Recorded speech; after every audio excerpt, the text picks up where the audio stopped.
जी हाँ, मेरा नाम है दिलप्रीत सिंह। ਤੁਸੀਂ ਸੁਣ ਰਹੇ ਹੋ ਪੰਜਾਬੀ ਰੇਡੀਓ USA। ਹੁਣ ਸਮਾਂ ਹੋ ਗਿਆ ਪ੍ਰੋਗਰਾਮ ਖਬਰ ਤੇ ਨਜ਼ਰ ਬਲਤੇਜ ਪੰਨੂ ਜੀ ਦੇ ਨਾਲ। ਉਹਨਾਂ ਪੰਨੂ ਜੀ ਤੋਂ ਸੁਣਨ ਤੋਂ ਪਹਿਲਾਂ ਅੱਜ ਦੇ ਸਪਾਂਸਰਾਂ ਦਾ ਧੰਨਵਾਦ ਕਰਨਾ ਚਾਹੁੰਦੇ ਹਾਂ। ਖਾਲਸਾ ਇੰਸ਼ੋਰੈਂਸ ਵਾਲੇ, ਗੁਰਦੀਪ ਸਿੰਘ ਬਿਰਦੀ ਕਲੋਵਿਸ ਤੋਂ, ਇਸ਼ਨਜੀਤ ਸਿੰਘ ਖਲੋਠੀ ਯੂਬਾ ਸਿਟੀ ਤੋਂ, ਸਤਨਾਮ ਸਿੰਘ ਸ਼ੇਰਗਿੱਲ ਸੈਲਮਾ ਤੋਂ, ਮਨਦੀਪ ਸਿੰਘ ਅਤੇ ਸਰਬਜੀਤ ਕੌਰ ਸੈਨੋਜ਼ੇ ਤੋਂ, ਜੱਸੀ ਗਿੱਲ ਪਲੰਬਿੰਗ ਵਾਲੇ ਤੇ ਲਾਲੀ ਸਿੱਧੂ ਜੀ ਬੇਕਰਸਫੀਲਡ ਤੋਂ, ਪ੍ਰੀਤਮ ਸਿੰਘ ਤੇ ਤਲਵਿੰਦਰ ਸਿੰਘ ਗਿੱਲ ਬੇਕਰਸਫੀਲਡ ਤੋਂ, ਹਰਵਿੰਦਰ ਸਿੰਘ ਸਮਰਾ ਯੂਬਾ ਸਿਟੀ ਤੋਂ, ਕਸ਼ਮੀਰ ਸਿੰਘ ਸੈਕਰਾਮੈਂਟੋ ਤੋਂ, ਸਾਊਥ ਵੈਸਟ ਫਾਰਮੇਸੀ ਦੋ ਥਾਵਾਂ ਵਾਲੇ ਬੇਕਰਸਫੀਲਡ ਅਤੇ ਸੈਕਰਾਮੈਂਟੋ, ਗੁਰਬੀਰ ਸਿੰਘ ਬਰਾੜ ਫਰੈਜ਼ਨੋ ਤੋਂ ਅਤੇ ਹਰਬੰਸ ਸਿੰਘ ਉੱਪਲ ਯੂਬਾ ਸਿਟੀ ਤੋਂ। ਇਹ ਸਪਾਂਸਰਾਂ ਦਾ ਬਹੁਤ ਬਹੁਤ ਧੰਨਵਾਦ ਕਰਦੇ ਹਾਂ। ਅਤੇ ਹੁਣ ਅਸੀਂ ਬਲਤੇਜ ਪੰਨੂ ਜੀ ਤੋਂ ਤਾਜ਼ੀਆਂ ਖਬਰਾਂ ਸੁਣਾਂਗੇ। ਬਲਤੇਜ ਪੰਨੂ ਜੀ, ਸਤਿ ਸ਼੍ਰੀ ਅਕਾਲ, ਸਵਾਗਤ ਹੈ ਜੀ। ਧੰਨਵਾਦ, ਬਹੁਤ ਮਿਹਰਬਾਨੀ ਦਿਲਪ੍ਰੀਤ। ਔਰ ਅੱਜ ਦੇ ਇਸ ਪ੍ਰੋਗਰਾਮ ਦੇ ਵਿੱਚ ਗੱਲਬਾਤ ਇੱਕ ਵਾਰੀ ਫੇਰ ਕਰਾਂਗੇ ਜੋ ਕੁਛ ਆਲੇ ਦੁਆਲੇ ਦੇ ਵਿੱਚ ਵਾਪਰ ਰਿਹਾ, ਚਾਹੇ ਉਹ ਪੰਜਾਬ ਦੇ ਵਿੱਚ ਤੇ ਚਾਹੇ ਉਹ ਭਾਰਤ ਪੱਧਰ ਦਾ ਹੋਵੇ ਜਾਂ ਦੂਜੇ ਸੂਬਿਆਂ ਦੀ ਜਿਹੜੀ ਉਹ ਗੱਲਬਾਤ ਹੋਵੇ। ਤੇ ਅੱਜ ਦੇ ਇਸ ਪ੍ਰੋਗਰਾਮ ਦੀ ਜਿਹੜੀ ਸ਼ੁਰੂਆਤ ਹੈ ਜੀ ਉਹ ਕਰਾਂਗੇ ਇੱਕ ਚਰਚਿਤ ਵਿਅਕਤੀ ਜਿਹੜਾ ਪੁਲਿਸ ਦੇ ਵਿੱਚ ਸੀ, ਸਲਵਿੰਦਰ ਸਿੰਘ ਜਿਹੜਾ SP ਦੇ ਅਹੁਦੇ ਦੇ ਉੱਤੇ ਸੀ ਔਰ ਉਹ ਚਰਚਾ ਦਾ ਵਿਸ਼ਾ ਬਣਿਆ ਸੀ ਜਦੋਂ ਹਮਲਾ ਇੱਥੇ ਭਾਰਤ ਦੇ ਵਿੱਚ ਜਿਹੜਾ ਹੋ ਗਿਆ ਸੀ ਏਅਰ ਬੇਸ ਦੇ ਉੱਤੇ। ਔਰ ਉਸ ਤੋਂ ਬਾਅਦ ਜਿਹੜੀ ਨੈਸ਼ਨਲ ਇਨਵੈਸਟੀਗੇਸ਼ਨ ਏਜੰਸੀ ਹੈ ਉਹਨੇ ਉਹਦੇ ਤੋਂ ਇੱਕ ਲੰਮੀ ਪੁੱਛਗਿੱਛ ਕੀਤੀ ਸੀ। ਨਾ ਤਾਂ ਨੈਸ਼ਨਲ ਇਨਵੈਸਟੀਗੇਸ਼ਨ ਏਜੰਸੀ ਨੇ ਉਹਨੂੰ ਕੋਈ ਕਲੀਨ ਚਿੱਟ ਦਿੱਤੀ ਤੇ ਨਾ ਉਹਦੇ ਉੱਤੇ ਕੋਈ ਮਾਮਲਾ ਜਿਹੜਾ ਸੀ ਉਹ ਦਰਜ ਕੀਤਾ। ਪਰ ਉਸ ਤੋਂ ਬਾਅਦ ਕਿਉਂਕਿ ਉਹ ਚਰਚਾ ਦੇ ਵਿੱਚ ਸੀ, ਇਸ ਕਰਕੇ ਕੁਝ ਹੋਰ ਕੇਸਾਂ ਦੇ ਵਿੱਚ ਜਿਹੜਾ ਸੀਗਾ ਉਹਦੀ ਅਰੈਸਟ ਹੋਈ। ਕਾਫੀ ਸਮਾਂ ਪੁਲਿਸ ਦੇ ਨਾਲ ਜਿਹੜੀ ਉਹ ਲੁਕਣ ਮੀਚੀ ਸੀ ਉਹ ਖੇਡਣ ਤੋਂ ਬਾਅਦ ਹੁਣ ਇਸ ਕਰਕੇ ਸਲਵਿੰਦਰ ਸਿੰਘ ਦਾ ਚਰਚਾ ਜਿਹੜਾ ਜੀ ਉਹ ਹੋ ਰਿਹਾ ਕਿ ਮੁੱਖ ਮੰਤਰੀ ਕੈਪਟਨ ਅਮਰਿੰਦਰ ਸਿੰਘ ਹੋਰਾਂ ਦੇ ਨਾਲ ਜਿਹੜੀ ਮੀਟਿੰਗ ਹੋਈ ਆ ਕੁਛ ਆਫੀਸਰਸ ਦੀ ਤੇ ਉਹਨਾਂ ਦੇ ਮੰਤਰੀ ਦੀ ਜੀ, ਉਹਦੇ ਵਿੱਚ ਇਹ ਗੱਲ ਦੇ ਉੱਤੇ ਸਹੀ ਪਾ ਦਿੱਤੀ ਗਈ ਆ ਕਿ SP ਸਲਵਿੰਦਰ ਸਿੰਘ ਨੂੰ ਜਬਰੀ ਰਿਟਾਇਰ ਕਰ ਦਿੱਤਾ ਜਾਵੇ। ਭਾਵ ਕਿ ਉਹਨੂੰ ਰਿਟਾਇਰਮੈਂਟ ਜਿਹੜੀ ਆ ਜੀ ਉਹ ਦਿੱਤੀ ਜਾ ਰਹੀ ਆ। ਵਿਵਾਦਾਂ ਦੇ ਵਿੱਚ ਘਿਰੇ ਹੋਏ ਸਲਵਿੰਦਰ ਸਿੰਘ ਦੇ ਉੱਤੇ ਮੁੱਖ ਮੰਤਰੀ ਦਫ਼ਤਰ ਦੇ ਸੂਤਰਾਂ ਦੇ ਮੁਤਾਬਕ ਰਾਜ ਦੇ ਗ੍ਰਹਿ ਵਿਭਾਗ ਦੇ ਵੱਲੋਂ ਇਹਦੇ ਸੰਬੰਧੀ ਲੋੜੀਂਦੇ ਹੁਕਮ ਛੇਤੀ ਜਾਰੀ ਜਿਹੜੇ ਆ ਜੀ ਉਹ ਕਰ ਦਿੱਤੇ ਜਾਣਗੇ। ਸਲਵਿੰਦਰ ਸਿੰਘ ਨੂੰ ਸਰਕਾਰ ਦੇ ਵੱਲੋਂ 8 ਦੋਸ਼ ਪੱਤਰ ਜਾਰੀ ਕੀਤੇ ਗਏ ਸੀ, ਜਿਹਦੇ ਵਿੱਚੋਂ 4 ਦੇ ਵਿੱਚ ਗੰਭੀਰ ਦੋਸ਼ ਲੱਗੇ ਸੀ। ਪਠਾਨਕੋਟ ਦੇ ਵਿੱਚ ਅੱਤਵਾਦੀ ਹਮਲੇ ਦੇ ਦੌਰਾਨ ਚਰਚਾ ਦਾ ਵਿਸ਼ਾ ਬਣਿਆ ਇਹ ਪੁਲਿਸ ਅਧਿਕਾਰੀ ਤੋਂ ਕੇਂਦਰੀ ਜਾਂਚ ਏਜੰਸੀ ਨੇ ਲੰਮੀ ਪੁੱਛਗਿੱਛ ਜਿਹੜੀ ਆ ਜੀ ਉਹ ਕੀਤੀ ਸੀਗੀ। ਜਿਹੜੀ ਇਹ ਮੀਟਿੰਗ ਹੋਈ ਆ ਕੈਪਟਨ ਅਮਰਿੰਦਰ ਸਿੰਘ ਹੋਰਾਂ ਦੀ, ਉਸ ਮੀਟਿੰਗ ਦੇ ਵਿੱਚ ਦਾਗੀ ਪੁਲਿਸ ਅਫਸਰ ਜਿਹੜੇ ਨੇ ਕੁਝ ਉਹਨਾਂ ਦੇ ਬਾਰੇ ਦੇ ਵਿੱਚ ਵੀ ਗੰਭੀਰ ਵਿਚਾਰਾਂ ਹੋਈਆਂ ਨੇ। ਇਹ ਕਿਹਾ ਗਿਆ ਜੀ ਕਿ ਜਿਹੜੇ 2 ਸੀਨੀਅਰ ਆਫੀਸਰ ਨੇ ਜਿਹੜੇ ਦਾਗੀ ਆਫੀਸਰ ਨੇ ਉਹਨਾਂ ਦੀ ਪਿੱਠ ਪੂਰ ਰਹੇ ਆ, ਉਹਨਾਂ ਦੇ ਸਬੰਧ ਦੇ ਵਿੱਚ ਵੀ ਗੱਲਬਾਤ ਜਿਹੜੀ ਦੀ ਉਹ ਕੀਤੀ ਗਈ। ਔਰ ਇੱਕ ਸੀਨੀਅਰ ਆਫੀਸਰ ਜਿਹਦਾ ਸਿੱਧਾ ਨਾਮ ਜਿਹੜੀ ਸਮਗਲਿੰਗ ਹੈ ਨਸ਼ੇ ਦੀ ਉਹਦੇ ਵਿੱਚ ਬੋਲਦਾ ਹੈ, ਉਹਦੇ ਸੰਬੰਧੀ ਵੀ ਇਹਦੇ ਵਿੱਚ ਜਿਹੜਾ ਜੀ ਉਹ ਗੱਲਬਾਤ ਕੀਤੀ ਗਈ। ਇਹ ਕਿਹਾ ਗਿਆ ਕਿ ਇਹਨਾਂ ਦੇ ਉੱਤੇ ਵੀ ਆਉਂਦੇ ਦਿਨਾਂ ਦੇ ਦੌਰਾਨ ਛੇਤੀ ਜਿਹੜੀ ਗਾਜ ਹੈ ਉਹ ਡਿੱਗ ਸਕਦੀ ਹੈ। 2 ਸੀਨੀਅਰ ਅਫਸਰਾਂ ਦੇ ਉੱਤੇ ਡਿੱਗਦੀ ਆ ਜਾਂ ਫਿਰ ਇਹ ਜਿਹੜੀ ਗਾਜ ਹੈ ਜੀ ਉਸ ਇੱਕ ਆਫੀਸਰ ਦੇ ਉੱਤੇ ਡਿੱਗਦੀ ਆ ਜਿਹਦਾ ਨਾਮ ਸਿੱਧਾ ਨਸ਼ੇ ਦੀ ਸਮਗਲਿੰਗ ਦੇ ਵਿੱਚ ਆ ਰਿਹਾ। ਜਿਹੜੀ ਇੰਸਪੈਕਟਰ ਇੰਦਰਜੀਤ ਸਿੰਘ ਦੀ ਗ੍ਰਿਫਤਾਰੀ ਹੋਈ ਸੀ ਉਦੋਂ ਬਾਅਦ ਇਹ ਜਾਂਚ ਜਿਹੜੀ ਹੈ ਜੀ ਇਹਨਾਂ ਸੀਨੀਅਰ ਅਫਸਰਾਂ ਦੇ ਉੱਤੇ ਜਾ ਕੇ ਖੜ ਗਈ ਹਾਲ ਦੀ ਘੜੀ ਪ੍ਰਤੀਤ ਹੁੰਦੀ ਆ। ਪਰ ਜਿਵੇਂ ਮੀਟਿੰਗ ਦੇ ਵਿੱਚ ਇਸ ਚੀਜ਼ ਦਾ ਚਰਚਾ ਜਿਹੜਾ ਜੀ ਉਹ ਹੋਇਆ, ਉਹਦੇ ਤੋਂ ਲੱਗਦਾ ਹੈ ਕਿ ਇਸ ਮਾਮਲੇ ਦੇ ਵਿੱਚ ਦੁਬਾਰਾ ਫੇਰ ਕੁਝ ਹਿਲਜੁਲ ਜਿਹੜੀ ਆ ਉਹ ਹੋ ਸਕਦੀ ਆ। ਗੱਲ ਜੇ ਹਿਲਜੁਲ ਦੀ ਹੋਈ ਆ ਤਾਂ ਹਿਲਜੁਲ ਪੰਜਾਬ ਦੇ ਮਾਲਵਾ ਖੇਤਰ ਦੇ ਕੁਝ ਸ਼ਹਿਰਾਂ ਦੇ ਵਿੱਚ ਪੁਲਿਸ ਦੇ ਵਿੱਚ ਕਾਫੀ ਵੱਡੇ ਪੱਧਰ ਦੇ ਉੱਤੇ ਹੋ ਰਹੀ ਹੈ। ਇਹ ਹਿਲਜੁਲ ਜਿਹੜੀ ਆ ਜੀ ਉਹ ਇਸ ਕਰਕੇ ਹੋ ਰਹੀ ਆ ਕਿ ਜਿਹੜਾ ਸਰਸੇ ਦੇ ਡੇਰੇ ਦਾ ਮੁਖੀ ਆ ਗੁਰਮੀਤ ਰਾਮ ਰਹੀਮ, ਉਹਦੇ ਉੱਤੇ ਜਿਹੜਾ CBI ਦੀ ਵਿਸ਼ੇਸ਼ ਅਦਾਲਤ ਪੰਚਕੂਲਾ ਦੇ ਵਿੱਚ ਕੇਸ ਚੱਲ ਰਿਹਾ, ਉਹਦੇ ਸੰਬੰਧੀ ਕੋਈ ਨਾ ਕੋਈ ਫੈਸਲਾ ਕਿਸੇ ਟਾਈਮ ਵੀ ਆ ਜਾਣ ਦੀ ਆਸ ਹੈ। ਜਿਹਦੇ ਕਰਕੇ ਸੁਰੱਖਿਆ ਦੇ ਪੁਖਤਾ ਜਿਹੜੇ ਪ੍ਰਬੰਧ ਆ ਉਹ ਕੀਤੇ ਜਾ ਰਹੇ ਨੇ ਪੰਜਾਬ ਦੀ ਪੁਲਿਸ ਦੇ ਵੱਲੋਂ। ਪੰਜਾਬ ਦੇ ਕੁਝ ਜਿਹੜੇ ਜ਼ਿਲ੍ਹੇ ਜਿਨ੍ਹਾਂ ਦੇ ਵਿੱਚ ਸਰਸੇ ਵਾਲਿਆਂ ਦਾ ਕਾਫੀ ਬੋਲਬਾਲਾ ਹੈ, ਇਹਨਾਂ ਡੇਰਿਆਂ ਦੇ ਵਿੱਚ ਸੁਰੱਖਿਆ ਦੀ ਜਾਂਚ ਜਿਹੜੀ ਹੈ ਜੀ ਉਹ ਕੀਤੀ ਜਾ ਰਹੀ ਹੈ। ਮਾਨਸਾ ਸ਼ਾਮਲ ਹੈ, ਸੰਗਰੂਰ, ਬਰਨਾਲਾ, ਮੋਗਾ ਡਿਸਟ੍ਰਿਕਟ ਜਿਹੜੇ ਜੀ ਉਹ ਸ਼ਾਮਲ ਨੇ। ਛੁੱਟੀਆਂ ਜਿਹੜੀਆਂ ਪੁਲਿਸ ਵਾਲਿਆਂ ਦੀਆਂ ਰੱਦ ਕਰ ਦਿੱਤੀਆਂ ਗਈਆਂ ਨੇ ਪੁਲਿਸ ਮੁਲਾਜ਼ਮਾਂ ਦੀਆਂ, ਔਰ 24 ਘੰਟੇ ਇਹਨਾਂ ਨੂੰ ਚੌਕੰਨੇ ਰਹਿਣ ਦੀਆਂ ਹਦਾਇਤਾਂ ਜਿਹੜੀਆਂ ਜੀ ਉਹ ਦਿੱਤੀਆਂ ਗਈਆਂ ਨੇ।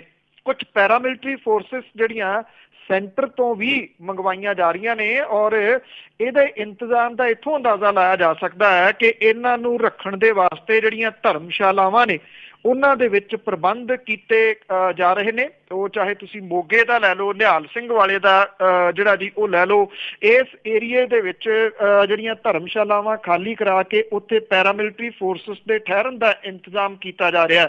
ਇਹ ਕਿਹਾ ਜਾ ਰਿਹਾ ਜੀ ਕਿ ਜਿਹੜੀ ਪੰਚਕੂਲਾ ਦੀ CBI ਦੀ ਵਿਸ਼ੇਸ਼ ਅਦਾਲਤ ਹੈ, ਜਿਵੇਂ ਉਹਦੇ ਵਿੱਚ ਨਿਰੰਤਰ ਸੁਣਵਾਈ ਜਿਹੜੀ ਆ ਜੀ ਉਹ ਚੱਲ ਰਹੀ ਆ, ਉਸ ਤੋਂ ਲੱਗਦਾ ਹੈ ਕਿ ਇਹ ਫੈਸਲਾ ਕਿਸੇ ਸਮੇਂ ਵੀ ਆ ਸਕਦਾ ਹੈ। ਬੇਸ਼ੱਕ ਇਹਦੀ ਕੋਈ ਹੁਕਮ ਦੀ ਡੇਟ ਫਿਕਸ ਨਹੀਂ ਆ ਕਿ ਅੱਜ ਆਉਣਾ, ਭਲਕੇ ਆਉਣਾ ਜਾਂ ਪਰਸੋਂ ਨੂੰ ਆਉਣਾ, ਪਰ ਇਹ ਸਮਝਿਆ ਜਾ ਰਿਹਾ ਹੈ ਕੁਝ ਅੰਦਰੂਨੀ ਸੂਤਰਾਂ ਦੀ ਜਾਣਕਾਰੀ ਦੇ ਮੁਤਾਬਕ ਕਿ ਇਹ ਫੈਸਲਾ ਕਿਹੋ ਜਿਹਾ ਆਉਂਦਾ ਇਹ ਵੀ ਨਹੀਂ ਪਤਾ। ਪਰ ਅਗਾਊਂ ਜਿਹੜੇ ਪ੍ਰਬੰਧ ਨੇ ਉਹ ਪੁਲਿਸ ਦੇ ਵੱਲੋਂ ਕੀਤੇ ਜਾ ਰਹੇ ਨੇ, ਔਰ ਪੁਲਿਸ ਦੀ ਜਿਹੜੀ ਚਿੰਤਾ ਇਸ ਗੱਲ ਨੂੰ ਲੈ ਕੇ ਵਧੀ ਹੋਈ ਆ ਕਿ ਜੇ ਫੈਸਲਾ ਇਹਦੇ ਡੇਰੇ ਵਾਲੇ ਦੇ ਮੁਖੀ ਦੇ ਖਿਲਾਫ ਆਉਂਦਾ ਤੇ ਉਦੋਂ ਬਾਅਦ ਇਹਦੇ ਜਿਹੜੇ ਪ੍ਰੇਮੀ ਨੇ ਉਹ ਭੜਕ ਸਕਦੇ ਆ। ਔਰ ਜਦੋਂ 27 ਫਰਵਰੀ 10 ਦੇ ਵਿੱਚ ਡੇਰੇ ਮੁਖੀ ਦੇ ਖਿਲਾਫ ਅਦਾਲਤ ਦਾ ਫੈਸਲਾ ਆਉਣ ਤੋਂ ਬਾਅਦ ਮੋਗੇ ਤੇ ਬਾਘੇ ਪੁਰਾਣੇ ਦੇ ਵਿੱਚ ਸਰਕਾਰੀ ਜਾਇਦਾਦ ਦੀ ਭੰਨ ਤੋੜ, ਸਰਕਾਰੀ ਬੱਸਾਂ ਦੀ ਸਾੜ ਫੂਕ ਜਿਹੜੀ ਆ ਜੀ ਉਹ ਕੀਤੀ ਗਈ ਸੀ, ਉਹਦੇ ਤੋਂ ਵੇਖਦਿਆਂ ਹੋਇਆ ਜਿਹੜਾ ਜੀ ਇਹਦੇ ਅਗਾਊਂ ਪ੍ਰਬੰਧ ਜਿਹੜੇ ਆ ਉਹ ਕੀਤੇ ਜਾ ਰਹੇ ਨੇ। ਹਿਮਾਚਲ ਪ੍ਰਦੇਸ਼, ਜਿੱਥੇ ਕਿ ਇਹਨਾਂ ਦਿਨਾਂ ਦੇ ਦੌਰਾਨ ਗਰਮੀ ਦੇ ਵਿੱਚ ਬਹੁਤ ਸਾਰੇ ਲੋਕ ਜਿਹੜੇ ਆ ਉਹ ਘੁੰਮਣ ਫਿਰਨ ਦੇ ਵਾਸਤੇ ਜਾਂਦੇ ਨੇ। ਇਸ ਤੋਂ ਇਲਾਵਾ ਜਿਹੜੀਆਂ ਧਾਰਮਿਕ ਜਗ੍ਹਾ ਵੀ ਉਸ ਪਾਸੇ ਕੁਝ ਹੈਗੀਆਂ ਨੇ। ਚੰਗੀ ਚੋਖੀ ਆਵਾਜਾਈ ਜਿਹੜੀ ਆ ਜੀ ਇਸ ਸਾਈਡ ਦੇ ਉੱਤੇ ਰਹਿੰਦੀ ਆ। ਹਿਮਾਚਲ ਪ੍ਰਦੇਸ਼ ਦੇ ਵਿੱਚ ਮੰਡੀ ਪਠਾਨਕੋਟ ਜਿਹੜਾ ਮਾਰਗ ਆ, ਇਹਦੇ ਉੱਤੇ ਬੱਦਲ ਫਟਣ ਤੋਂ ਬਾਅਦ ਢਿੱਗਾਂ ਡਿੱਗੀਆਂ। ਢਿੱਗਾਂ ਦੇ ਥੱਲੇ 2 ਬੱਸਾਂ ਜਿਹੜੇ ਉਹ ਆ ਜਾਣ ਦੀਆਂ ਖਬਰਾਂ ਨੇ। ਇਹਦੇ ਵਿੱਚ ਘੱਟੋ ਘੱਟ 50 ਲੋਕਾਂ ਦੇ ਮਾਰੇ ਜਾਣ ਦੇ ਖਦਸ਼ੇ ਜਿਹੜੇ ਆ ਜੀ ਉਹ ਪ੍ਰਗਟ ਕੀਤੇ ਜਾ ਰਹੇ ਨੇ। 46 ਲਾਸ਼ਾਂ ਜਿਹੜੀਆਂ ਜੀ ਉਹ ਮਿਲ ਗਈਆਂ ਨੇ। 2 ਕਾਰਾਂ, 1 ਮੋਟਰਸਾਈਕਲ ਵੀ ਮਲਬੇ ਦੇ ਥੱਲੇ ਜਿਹੜੇ ਆਏ ਆ। ਇਹ ਘਟਨਾ ਮੰਡੀ ਤੋਂ ਕੋਈ 20 ਕਿਲੋਮੀਟਰ ਦੂਰ ਕੋਟ ਰੂਪੀ ਕਸਬੇ ਦੇ ਨੇੜੇ ਜਿਹੜੀ ਆ ਉਹ ਵਾਪਰੀ ਆ। ਇਹਦੇ ਵਿੱਚ 4 ਮਕਾਨ ਪੂਰੇ ਤਰੀਕੇ ਦੇ ਨਾਲ ਤਬਾਹ ਹੋ ਗਏ। ਘਟਨਾ ਇੰਨੀ ਭਿਆਨਕ ਸੀ ਕਿ ਢਿੱਗਾਂ ਡਿੱਗਣ ਬਾਅਦ 250 ਮੀਟਰ ਸੜਕ ਦਾ ਨਾਮੋ ਨਿਸ਼ਾਨ ਹੀ ਮਿਟ ਗਿਆ। ਆਵਾਜਾਈ ਨੂੰ ਬਦਲਵੇਂ ਰਸਤਿਆਂ ਦੇ ਰਾਹੀਂ ਜਿਹੜਾ ਉਹ ਲਿਜਾਇਆ ਜਾ ਰਿਹਾ। ਬੰਦ ਹੋਈ ਸੜਕ ਦੇ ਉੱਤੇ ਸੈਂਕੜੇ ਜਿਹੜੇ ਵਹੀਕਲ ਨੇ ਉਹ ਫਸ ਗਏ ਨੇ। ਦੋਵੇਂ ਪਾਸੇ ਹਿਮਾਚਲ ਰੋਡਵੇਜ਼ ਦੀਆਂ ਦੋਵੇਂ ਬੱਸਾਂ ਜਿਹੜੀਆਂ ਜੀ ਹਿਮਾਚਲ ਰੋਡਵੇਜ਼ ਦੀਆਂ ਸੀਗੀਆਂ। 46 ਲਾਸ਼ਾਂ ਮਿਲੀਆਂ ਨੇ। 13 ਦੀ ਇਹਦੇ ਵਿੱਚੋਂ ਜਿਹੜੀ ਆ ਜੀ ਉਹ ਸ਼ਨਾਖਤ ਹੋ ਗਈ ਆ। ਕਟੜਾ ਤੇ ਚੰਬਾ ਤੋਂ ਇਹ ਮਨਾਲੀ ਜਾ ਰਹੀਆਂ ਜਿਹੜੀਆਂ ਹਿਮਾਚਲ ਰੋਡਵੇਜ਼ ਟਰਾਂਸਪੋਰਟ ਕਾਰਪੋਰੇਸ਼ਨ ਦੀਆਂ ਬੱਸਾਂ ਸੀਗੀਆਂ। ਇਹ ਦੋਵੇਂ ਬੱਸਾਂ ਕੋਟ ਰੂਪੀ ਜਿਹੜਾ ਕਸਬਾ ਉਹਦੇ ਵਿੱਚ ਚਾਹ ਪਾਣੀ ਪੀਣ ਦੇ ਵਾਸਤੇ ਢਾਬੇ ਦੇ ਉੱਤੇ ਰੁਕੀਆਂ ਹੋਈਆਂ ਸੀਗੀਆਂ। ਕਟੜਾ ਜਾ ਰਹੀ AC ਬੱਸ ਦੇ ਮੌਕੇ ਦੇ ਉੱਤੇ ਮਲਬੇ ਦੇ ਥੱਲੇ ਆ ਗਈ, ਔਰ ਇਹਦੇ ਵਿੱਚ ਸਵਾਰ 3 ਯਾਤਰੀਆਂ ਦੀ ਮੌਤ ਜਿਹੜੀ ਸੀ ਉਹ ਹੋ ਗਈ। 8 ਹੋਰ ਜਿਹੜੇ ਉਹ ਗੰਭੀਰ ਰੂਪ ਦੇ ਵਿੱਚ ਜ਼ਖਮੀ ਹੋਏ। 1 ਕਿਲੋਮੀਟਰ ਡੂੰਘੀ ਖੱਡ ਦੇ ਵਿੱਚ ਜਿਹੜੀ ਹੈ ਜੀ ਬੱਸ ਜਾ ਡਿੱਗੀ, ਜਿਹਦੇ ਵਿੱਚ 47 ਸਵਾਰੀਆਂ ਜਿਹੜੀਆਂ ਉਹ ਮੌਜੂਦ ਸਨ। ਸੋਸ਼ਲ ਮੀਡੀਆ ਦੇ ਰਾਹੀਂ ਲੋਕ ਜਿਹੜੇ ਆ ਇੱਕ ਦੂਜੇ ਨੂੰ ਕਹਿ ਰਹੇ ਆ ਕਿ ਇਸ ਸਾਈਟ ਦੇ ਉੱਤੇ ਇਸ ਪਾਸੇ ਵੱਲ ਜਿਹੜਾ ਜੀ ਉਹ ਨਾ ਜਾਓ, ਅਵੋਇਡ ਕਰੋ ਜਿਹੜੇ ਪਹਾੜਾਂ ਦੇ ਉੱਤੇ ਜਾਣ ਲਈ। ਪਰ ਇੱਥੋਂ ਦੀ ਸਮੱਸਿਆ ਜਿਹੜੀ ਹੈ ਜੀ ਉਹ ਇਹ ਆ ਕਿ ਲੋਕ ਜਿੱਡੀ ਵੱਡੀ ਮਰਜ਼ੀ ਘਟਨਾ ਜਿਹੜੀ ਵਾਪਰ ਜੇ ਉਹਦੇ ਤੋਂ ਕੁਛ ਨਹੀਂ ਸਿੱਖਦੇ। ਉਹ ਆਪਣੇ ਤਰੀਕੇ ਦੇ ਨਾਲ ਹੀ ਜਿਹੜਾ ਜੀ ਉਹ ਚੱਲਦੇ ਨੇ। ਇਹ ਕੁਦਰਤ ਹੈ। ਕੁਦਰਤ ਦੇ ਉੱਤੇ ਜ਼ੋਰ ਜਿਹੜਾ ਜੀ ਉਹ ਕਿਸੇ ਦਾ ਨਹੀਂ ਹੈ ਕਿ ਉਹਨੇ ਆਪਣਾ ਜਿਹੜਾ ਜੀ ਵਰਤਾਰਾ ਕਿਹੜੇ ਤਰੀਕੇ ਨਾਲ ਕਦੋਂ ਵਰਤਾ ਦੇਣਾ ਜੀ। ਪਿਛਲੇ ਦਿਨੀ ਉੱਤਰ ਪ੍ਰਦੇਸ਼ ਦੇ ਗੋਰਖਪੁਰ ਦੇ ਵਿੱਚ ਇੱਕ ਬਹੁਤ ਵੱਡੀ ਜਿਹੜੀ ਘਟਨਾ ਵਾਪਰੀ, ਜਿੱਥੇ ਕਿ ਆਕਸੀਜਨ ਜਿਹੜੀ ਸੀ ਉਹਦੀ ਘਾਟ ਦੀ ਵਜ੍ਹਾ ਕਰਕੇ ਬੱਚਿਆਂ ਦੀ ਮੌਤ ਜਿਹੜੀ ਉਹ ਹੋ ਗਈ। ਇਹਦੇ ਬਾਰੇ ਕਈ ਕਿਸਮ ਦੇ ਜਿਹੜੇ ਜੀ ਉਹ ਕਿਆਸ ਰਾਈਆਂ ਨੇ। ਕੋਈ ਬੱਚੇ 30 ਕਹਿ ਰਿਹਾ, ਕੋਈ 43 ਕਹਿ ਰਿਹਾ, ਕੋਈ 60 ਬੱਚੇ ਜਿਹੜੇ ਆ ਜੀ ਉਹ ਕਹਿ ਰਿਹਾ। ਐਗਜ਼ੈਕਟ ਗਿਣਤੀ ਲੁਕਾਉਣ ਛੁਪਾਉਣ ਦੀ ਕੋਸ਼ਿਸ਼ ਜਿਹੜੀ ਆ ਉਹ ਕੀਤੀ ਜਾ ਰਹੀ ਹੈ। ਔਰ ਜਿਹੜੀ ਉੱਤਰ ਪ੍ਰਦੇਸ਼ ਦੀ ਯੋਗੀ ਯੋਗੀ ਆਦਿੱਤਿਆਨਾਥ ਦੀ ਸਰਕਾਰ ਹੈ ਉਹਦੇ ਉੱਤੇ ਇਸ ਵੇਲੇ ਬਹੁਤ ਵੱਡੇ ਕਿੰਤੂ ਪਰੰਤੂ ਜਿਹੜੇ ਨੇ ਜੀ ਉਹ ਕੀਤੇ ਜਾ ਰਹੇ ਨੇ, ਕਿਉਂਕਿ ਇਹ ਕਿਹਾ ਜਾ ਰਿਹਾ ਕਿ ਜਿਹੜੀ ਗੈਸ ਸਪਲਾਈ ਕਰਨ ਵਾਲੀ ਕੰਪਨੀ ਆ ਉਹਨੇ ਲਗਾਤਾਰ ਚਿੱਠੀਆਂ ਹਸਪੀਟਲ ਦਾ ਜਿਹੜਾ ਅਮਲਾ ਉਹਨੂੰ ਲਿਖੀਆਂ ਸੀਗੀਆਂ ਕਿ ਜੇ ਉਹਨਾਂ ਦੀ ਪੇਮੈਂਟ ਕਲੀਅਰ ਨਹੀਂ ਹੁੰਦੀ ਤਾਂ ਉਹ ਇਹ ਗੈਸ ਸਪਲਾਈ ਬੰਦ ਕਰ ਸਕਦੇ ਆ। ਹਸਪੀਟਲ ਵਾਲਿਆਂ ਨੇ ਇਹਦੇ ਉੱਤੇ ਕੋਈ ਬਹੁਤਾ ਕੰਨ ਨਹੀਂ ਧਰਿਆ। ਦੂਜੇ ਪਾਸੇ ਕੁਝ ਗੱਲਾਂ ਇਹ ਵੀ ਸਾਹਮਣੇ ਆ ਰਹੀਆਂ ਨੇ ਕਿ ਉੱਥੇ ਮੌਜੂਦ ਇੱਕ ਸੀਨੀਅਰ ਅਧਿਕਾਰੀ ਆਪਣਾ ਹਿੱਸਾ ਪੱਤੀ ਮੰਗਦਾ ਸੀ, ਜਿਹੜਾ ਕੋਈ ਪੌਣੇ 2 ਲੱਖ ਰੁਪਏ ਦੇ ਕਰੀਬ ਸੀਗਾ, ਵੀ ਬਿੱਲ ਮੈਂ ਤਾਂ ਕਲੀਅਰ ਕਰਾਊਂ, ਪਹਿਲਾਂ ਮੇਰਾ ਹਿੱਸਾ ਦੱਸੋ। ਇਹ ਸਾਰਾ ਕੁਝ ਜਿਹੜਾ ਜੀ ਉਹ ਚੱਲੀ ਜਾ ਰਿਹਾ ਹੈ। ਭਾਰਤੀ ਜਨਤਾ ਪਾਰਟੀ ਦੇ ਆਗੂ ਵੀ ਕਹੀ ਜਾਂਦੇ ਆ ਕਿ ਆਕਸੀਜਨ ਦੀ ਕਮੀ ਕਰਕੇ ਮੌਤਾਂ ਹੋਈਆਂ, ਪਰ ਉੱਤਰ ਪ੍ਰਦੇਸ਼ ਦੇ ਮੁੱਖ ਮੰਤਰੀ ਯੋਗੀ ਆਦਿੱਤਿਆਨਾਥ ਜਿਹੜੇ ਆ ਜੀ ਉਹ ਅਜੇ ਤੱਕ ਇਹ ਮੰਨਣ ਦੇ ਵਾਸਤੇ ਤਿਆਰ ਨਹੀਂ ਕਿ ਇਹ ਮੌਤਾਂ ਆਕਸੀਜਨ ਦੀ ਘਾਟ ਦੇ ਕਰਕੇ ਹੋਈਆਂ ਨੇ। ਹੁਣ ਜਿਹੜੀਆਂ ਵਿਰੋਧੀ ਧਿਰਾਂ ਨੇ ਉਹ ਵੀ ਉੱਤਰ ਪ੍ਰਦੇਸ਼ ਦੀ ਸਰਕਾਰ ਨੂੰ ਆਪਣੇ ਨਿਸ਼ਾਨੇ ਦੇ ਉੱਤੇ ਲੈ ਰਹੀਆਂ ਨੇ। ਬਾਬਾ ਰਾਘਵ ਦਾਸ ਮੈਡੀਕਲ ਕਾਲਜ ਹਸਪੀਟਲ ਦੇ ਵਿੱਚ ਬੱਚਿਆਂ ਦੀ ਮੌਤ ਦੇ ਮਾਮਲੇ ਦੇ ਉੱਤੇ ਕਾਂਗਰਸ ਨੇ ਆਪਣੀ ਸੁਰ ਤਿੱਖੀ ਕੀਤੀ ਆ। ਉਹਨਾਂ ਕਿਹਾ ਕਿ ਸੁਪਰੀਮ ਕੋਰਟ ਦੀ ਨਿਗਰਾਨੀ ਦੇ ਹੇਠ ਇਹਦੀ ਜਾਂਚ ਜਿਹੜੀ ਆ ਉਹ ਕਰਵਾਈ ਜਾਵੇ। ਲਖਨਊ ਦੇ ਵਿੱਚ ਉੱਤਰ ਪ੍ਰਦੇਸ਼ ਕਾਂਗਰਸ ਕਮੇਟੀ ਦੇ ਮੁਖੀ ਰਾਜ ਬੱਬਰ ਨੇ ਭਾਜਪਾ ਮੁੱਖ ਮੰਤਰੀ ਦੇ ਅਸਤੀਫੇ ਦੀ ਮੰਗ ਕੀਤੀ ਹੈ। ਗੋਰਖਪੁਰ ਹਸਪਤਾਲ 'ਚ ਉਹਨਾਂ ਕਿਹਾ ਕਿ ਬੱਚਿਆਂ ਦੀ ਮੌਤ ਨਹੀਂ ਹੋਈ, ਇਹਨੂੰ ਹੱਤਿਆ ਜਿਹੜਾ ਜੀ ਉਹ ਕਿਹਾ ਜਾ ਸਕਦਾ ਹੈ। ਉਹਨਾਂ ਨੇ ਕਿਹਾ ਕਿ ਪੀੜਤ ਪਰਿਵਾਰਾਂ ਨੂੰ 1 ਕਰੋੜ ਰੁਪਏ ਦੀ ਜਿਹੜੀ ਮਦਦ ਹੈ ਉਹ ਦਿੱਤੀ ਜਾਵੇ ਤੇ ਦੋਸ਼ੀਆਂ ਦੇ ਖਿਲਾਫ ਹੱਤਿਆ ਦਾ ਕੇਸ ਜਿਹੜਾ ਉਹ ਦਰਜ ਕੀਤਾ ਜਾਵੇ। ਜਿਹੜੇ ਉੱਥੋਂ ਦੇ ਮੁੱਖ ਮੰਤਰੀ ਨੇ ਯੋਗੀ ਉਹ ਕਹਿੰਦੇ ਨੇ ਕਿ ਵਿਰੋਧੀ ਧਿਰਾਂ ਇਹਦੇ ਉੱਤੇ ਸਿਆਸਤ ਕਰ ਰਹੀਆਂ ਨੇ ਔਰ ਉਹਨਾਂ ਨੇ ਇਹ ਕਿਹਾ ਕਿ ਜਿਹੜੇ ਸਿਆਸਤ ਕਰ ਰਹੇ ਨੇ ਉਹਨਾਂ ਦੀ ਜ਼ਮੀਰ ਜਿਹੜੀ ਹੈ ਜੀ ਉਹ ਮਰ ਚੁੱਕੀ ਹੋਈ ਹੈ। ਸੋ ਸ਼ਾਇਦ ਜ਼ਮੀਰ ਜਿਹੜੀ ਹੈ ਜੀ ਸਿਰਫ ਉਹਨਾਂ ਲੋਕਾਂ ਦੀ ਹੀ ਜਿਉਂਦੀ ਆ ਜਿਹੜੇ ਕਹਿੰਦੇ ਆ ਕਿ ਇਹ ਮੌਤਾਂ ਜਿਹੜੀਆਂ ਜੀ ਗੈਸ ਦੀ ਘਾਟ ਦੀ ਵਜ੍ਹਾ ਕਰਕੇ ਨਹੀਂ ਹੋਈਆਂ, ਉਹ ਕਈ ਹੋਰ ਕਾਰਨ ਜਿਹੜੇ ਆ ਇਹਨਾਂ ਮੌਤਾਂ ਨੂੰ ਦੱਸੀ ਜਾ ਰਹੇ ਨੇ।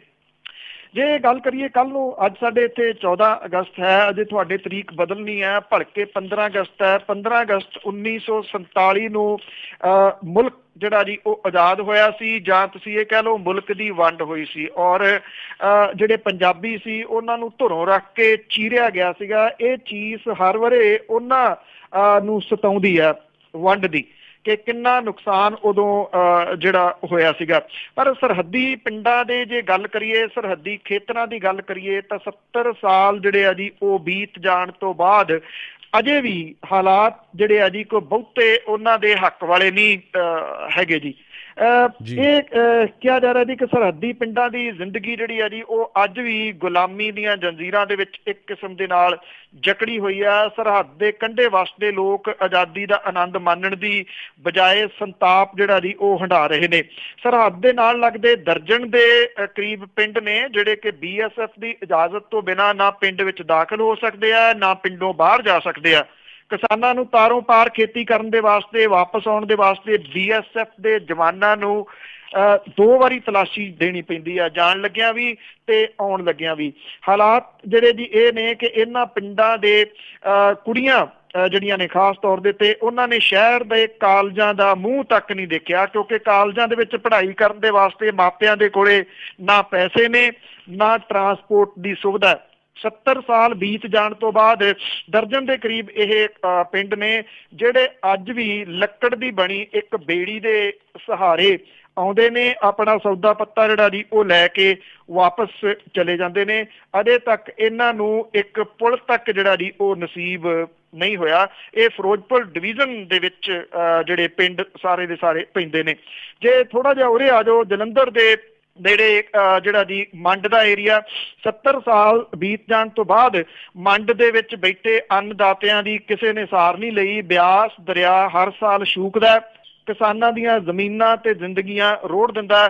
7 ਦਹਾਕਿਆਂ ਤੋਂ ਮੰਡ ਦੇ ਇਲਾਕੇ ਦੇ ਵਿੱਚ ਕਿੰਨੇ ਹਾਦਸੇ ਬੇੜੀਆਂ ਦੀ ਵਜ੍ਹਾ ਕਰਕੇ ਜਿਹੜਾ ਜੀ ਉਹ ਵਾਪਰ ਚੁੱਕੇ ਨੇ। ਜਦੋਂ ਕੋਈ ਹਾਦਸਾ ਵਾਪਰਦਾ ਉਹਦੇ ਉੱਤੇ ਸੋਗ ਪ੍ਰਗਟ ਕਰ ਦਿੱਤਾ ਜਾਂਦਾ ਤੇ ਮੁੜ ਕੇ ਉਦੋਂ ਬਾਅਦ ਸਿਆਸੀ ਲੋਕ ਜਿਹੜੇ ਸਮੇਂ-ਸਮੇਂ ਤੇ ਕਾਬਜ਼ ਰਹੇ ਪੰਜਾਬ ਦੇ ਉੱਤੇ ਜਾਂ ਭਾਰਤ ਦੀ ਰਾਜਨੀਤੀ ਦੇ ਉੱਤੇ, ਉਹ ਕਦੀ ਮੁੜ ਕੇ ਇਹਨਾਂ ਦੀ ਸਾਰ ਜਿਹੜੀ ਹੈ ਜੀ ਉਹ ਨਹੀਂ ਲੈਂਦੇ। ਇਹ ਹਾਲਾਤ ਜਿਹੜੇ ਨੇ ਅੱਜ ਵੀ ਸਰਹੱਦੀ ਖੇਤਰਾਂ ਦੇ ਜਿਹੜੇ ਆ ਉਹ ਬਣੇ ਹੋਏ ਆ। ਜੇ ਸਰਹੱਦੀ ਖੇਤਰਾਂ ਦੇ ਵਿੱਚ ਤੁਸੀਂ ਜਾਓ ਤਾਂ ਤੁਹਾਨੂੰ ਇਹ ਲੱਗਦਾ ਹੀ ਨਹੀਂ ਕਿ ਇਹ ਪੰਜਾਬ ਦਾ ਪਾਰਟ ਜਿਹੜਾ ਜੀ ਉਹ ਹੋਣਗੇ। ਉਹਨਾਂ ਦਾ ਰਹਿਣ ਸਹਿਣ ਨਾ ਉੱਚਾ ਉੱਠ ਸਕਿਆ, ਨਾ ਉੱਚਾ ਚੁੱਕਣ ਦੀ ਸਰਕਾਰਾਂ ਨੇ ਜਿਹੜੀ ਜੀ ਉਹ ਕੋਸ਼ਿਸ਼ ਕੀਤੀ। ਇੱਕ ਕਿਸਮ ਦੇ ਨਾਲ ਤਕਰੀਬਨ ਜਿਹੜਾ ਜੀ 70 ਸਾਲ ਬੀਤ ਜਾਣ ਤੋਂ ਬਾਅਦ ਬੇਆਸ ਜੇ ਹੋ ਗਏ ਨੇ ਲੋਕ। ਉਹਨਾਂ ਨੂੰ ਵੀ ਲੱਗਦਾ ਕਿ ਇਸ ਖੇਤਰ ਦੇ ਵਿੱਚ ਸ਼ਾਇਦ ਜਿਸ ਨਾਂ ਦੇ ਉੱਤੇ ਵੋਟਾਂ ਮੰਗੀਆਂ ਜਾਂਦੀਆਂ ਨੇ ਉਹ ਇੱਕ ਅਜੀਬ ਜਿਹਾ ਨਾਮ ਉਹਨਾਂ ਨੂੰ ਵਿਕਾਸ ਦਾ ਜਿਹੜਾ ਲੱਗਦਾ ਜੀ ਕਿ ਵਿਕਾਸ ਕਦੀ ਇਹਨਾਂ ਦੇ ਇੱਥੇ ਜਿਹੜਾ ਜੀ ਉਹ ਆ ਨਹੀਂ ਸਕੂਗਾ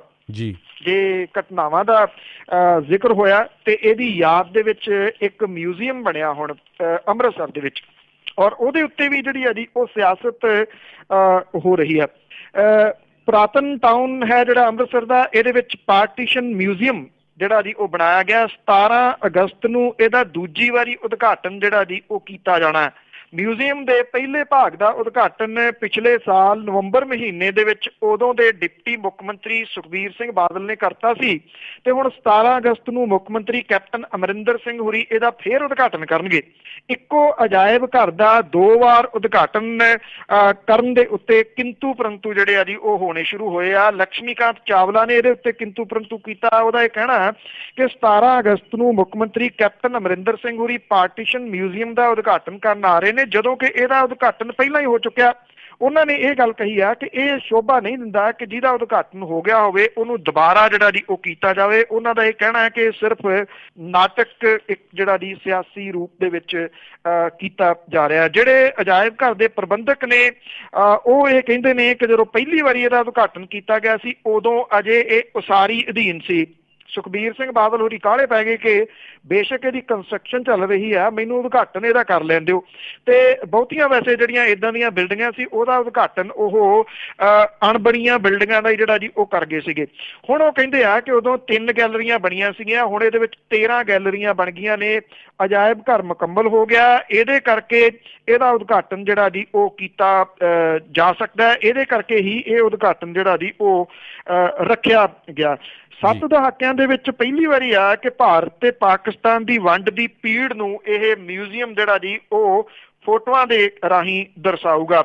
ਦੇਸ਼ ਦੀ ਵੰਡ ਦੇ ਨਾਲ ਸੰਬੰਧਿਤ ਅਜਾਇਬ ਘਰਾਂ ਦੇ ਵਿੱਚ ਕਈ ਇਸ ਤਰ੍ਹਾਂ ਦੀਆਂ ਯਾਦਾਂ ਜਿਹੜੀਆਂ ਜੀ ਉਹ ਮਿਲਣਗੀਆਂ, ਜਿਹਦੇ ਨਾਲ ਨਵੀਂ ਪੀੜ੍ਹੀ ਨੂੰ ਪਤਾ ਲੱਗ ਸਕੂਗਾ ਕਿ ਬਟਵਾਰੇ ਦੇ ਟਾਈਮ ਉਹਨਾਂ ਦੇ ਬਜ਼ੁਰਗ ਕਿਵੇਂ ਉਜੜੇ ਜਾਂ ਉਜਾੜ ਦਿੱਤੇ ਗਏ।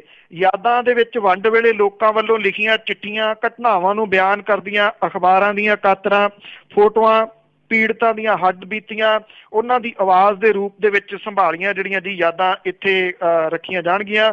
ਔਰ ਇੱਕ ਖੱਤ ਇਹਦੇ ਵਿੱਚ ਜਿਹੜਾ ਰੱਖਿਆ ਗਿਆ 1 ਸਤੰਬਰ 1947 ਨੂੰ ਗੁਜਰਾਤ ਜਿਹੜਾ ਕਿ ਹੁਣ ਪਾਕਿਸਤਾਨ ਦੇ ਵਿੱਚ ਹੈ, ਉਹਦੇ ਸ਼ਰਨਾਰਥੀ ਕੈਂਪ ਦੇ ਵਿੱਚੋਂ ਦੀਵਾਨ ਚੰਦ ਨਾਂ ਦੇ ਸ਼ਰਨਾਰਥੀ ਨੇ ਸ਼ਿਮਲੇ ਆਪਣੇ ਬੇਟੇ ਨੂੰ ਭੇਜਿਆ ਸੀਗਾ। ਔਰ ਇਹ ਅਸਲ ਚਿੱਠੀ ਉਰਦੂ ਦੇ ਵਿੱਚ ਹੈ ਪਰ ਇਹਦਾ ਅਨੁਵਾਦ ਅੰਗਰੇਜ਼ੀ ਦੇ ਵਿੱਚ ਜਿਹੜਾ ਜੀ ਉਹ ਕੀਤਾ ਹੋਇਆ। ਇਹਦੇ ਚ ਚੁੰਨੀ ਲਾਲ ਨੂੰ ਸੰਬੋਧਨ ਹੁੰਦਿਆਂ ਦੱਸਿਆ ਗਿਆ ਕਿ ਨਾਰਾਇਣ ਦਾਸ ਦਾ ਪਰਿਵਾਰ 14 ਅਗਸਤ 47 ਨੂੰ ਬਿੰਬਰ ਵਾਸਤੇ ਰਵਾਨਾ ਹੋ ਗਿਆ ਸੀਗਾ, ਪਰ ਉਹਨਾਂ ਦਾ ਹੁਣ ਤੱਕ ਕੋਈ ਥਹੁ ਪਤਾ ਜਿਹੜਾ ਜੀ ਉਹ ਨਹੀਂ ਲੱਗਿਆ। ਹਾਲਾਤ ਉਹ ਲਿਖਦਾ ਹੈ ਕਿ ਇੰਨੇ ਖਰਾਬ ਨੇ ਕਿ ਸ਼ਬਦਾਂ ਦੇ ਵਿੱਚ ਦੱਸਣਾ ਮੁਸ਼ਕਲ ਹੈ। ਹੁਣ ਤੂੰ ਇੱਧਰ ਨਾ ਆਵੀਂ, ਇਸ ਖੱਤ ਦੇ ਵਿੱਚ ਲਿਖਿਆ ਹੋਇਆ ਕਿ ਮੈਂ ਕਿਸੇ ਢੰਗ ਤਰੀਕੇ ਦੇਹਰਾਦੂਨ ਪੁੱਜਣ ਦਾ ਯਤਨ ਕਰੂੰਗਾ, ਪਰ ਇਹ ਕੰਮ ਬੜਾ ਔਖਾ ਤੇ ਜੋਖਮ ਭਰਿਆ ਹੈ। ਸੋ ਇਹ ਜਿਹੜੀਆਂ ਇਹੋ ਜਿਹੀਆਂ ਚੀਜ਼ਾਂ ਨੇ ਇਹਦੇ ਵਿੱਚ ਜਿਹੜੀਆਂ ਦੀ ਉਹ ਰੱਖੀਆਂ ਗਈਆਂ ਨੇ ਮਿਊਜ਼ੀਅਮ ਦੇ ਵਿੱਚ ਜਿਹੜਾ ਜੀ। ਔਰ ਇਸ ਕਰਕੇ ਇਹਨੂੰ ਜਿਹੜਾ ਜੀ ਬੜੀ ਸ਼ਿੱਦਤ ਦੇ ਨਾਲ ਉਡੀਕਿਆ ਜਾ ਰਿਹਾ। 17 ਤਰੀਕ ਨੂੰ ਦੇਖਦੇ ਆ ਉਹ ਜਦੋਂ ਇਹ ਖੁੱਲ ਜਾਂਦਾ ਤੇ ਉਹ ਕਿੰਨਾ ਕੁ ਜਿਹੜੀ ਹੈ ਜੀ ਚੀਜ਼ ਦੱਸਣ ਦੇ ਵਿੱਚ ਸਫਲ ਹੁੰਦਾ ਜਿਹੜੀ 1947 ਦੀ ਵੰਡ ਦੇ ਸਮੇਂ ਪੰਜਾਬੀਆਂ ਨੇ ਖਾਸ ਤੌਰ ਦੇ ਉੱਤੇ ਜਿਹੜੀ ਹੈ ਜੀ ਉਹ ਝੱਲੀ ਆ ਜੀ।